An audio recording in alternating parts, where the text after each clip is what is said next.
So finally figured out how to get these lights to strobe and stay on using our iPod strobe box and also our three-way switch.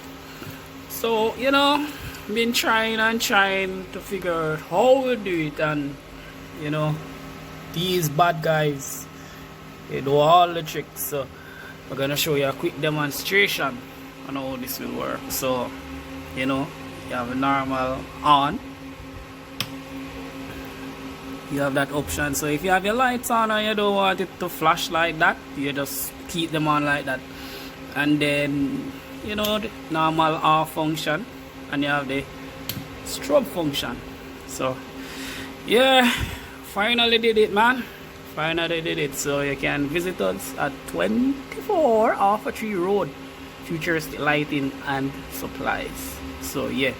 Oh, these strobe box, they cost $1,500, and it can run a portion, like it can run up to 300 watt worth of lights, and this three-way switch costs $500. These LED lights, very solid, 3 chips, they are $2,500 each. We only have them for like blue with blue and white, so we'll get green and red also, and maybe we'll try the amber. So yeah, thank you for watching.